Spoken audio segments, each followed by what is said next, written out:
Hello, my name is Chee-Yun and I play the violin. And this week in Nashville, I'll be playing Edouard Lalo's Symphonie espagnole.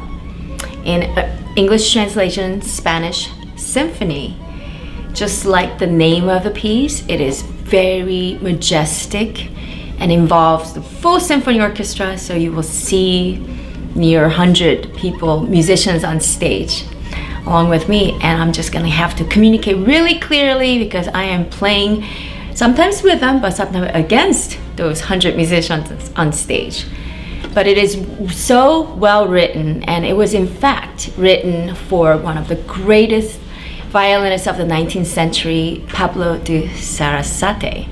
So Edouard Lalo is a Frenchman, but when he met Pablo Sarasate, this great violinist and phenomenal virtuoso, and all the composers during his lifetime were dying to have their concertos written for him, be premiered by him.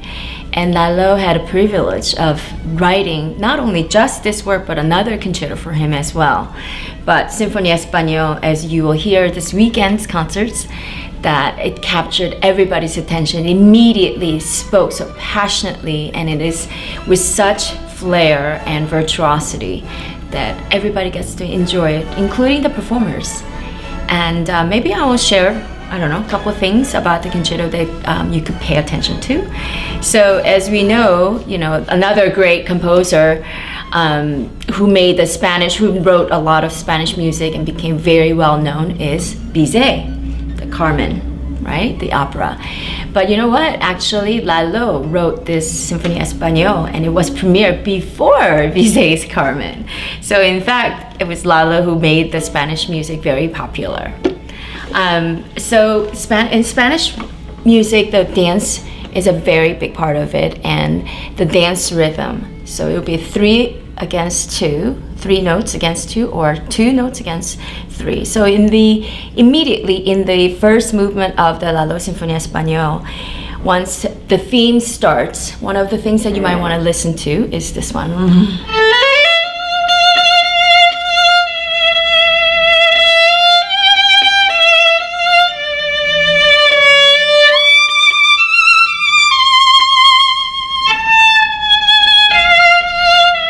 So you hear tan tan tan tan tan tan tan tan tan tan, Spanish habanera dance rhythm.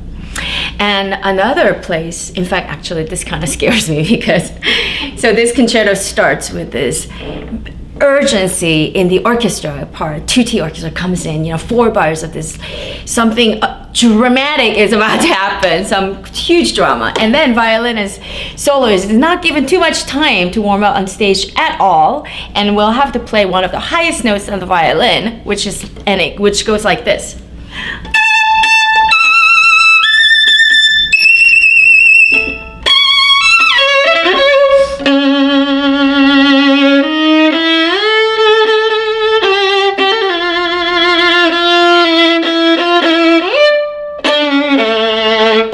So it's like sort of a rhapsodic mini cadenza, if you call it. We'll start with this pyrotechnic, like to demonstrate how far you could go up and make that noise and still have the confidence. And I feel like Lalo wrote it like that because it was kind of, apparently I didn't really get to meet Pablo Sarasate because he was born way before I was, but apparently he was this very proud character, and there are some pictures of him that you get to see that his mustache was just curled up, both of them, and he had the most perfect posture at all times. So I could only imagine what kind of character he would have been, and this piece throughout is just sort of that proud, heroic, confident, sensuous, passionate, sometimes argumentative. And then it also has the movement, the 4th movement, which I just love because it has the most beautiful sonority, and it's like a folk song. Maybe I imagine like Pablo Sarasate does have maybe the moments that he feels less energetic and a little bit sad about something, and lamenting about I don't know what, and it kind of portrays that character of him, perhaps.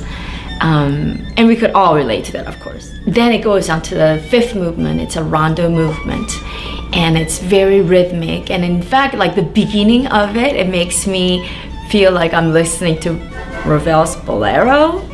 That it's like the orchestra is playing the melody, the theme is introduced by the bassoon first, and then the winds, then the strings coming, lower strings to upper strings, and it dies away. And before the brass, they all come in, and then it's like a huge crescendo and decrescendo before I come in, and then I kind of like don't stop until the end of it. There are a lot of movements. I don't know if anybody will be able to actually see my fingers move. That's the point. Apparently Pablo Sarasate had amazing technique that nobody could imitate or could par with him, and it just was written to basically demonstrate what an amazing virtuoso he could be on the violin. So yeah, it's a great piece, and I hope all of you and many of you come, and all of you get to enjoy it as much as we are doing it. Thank you.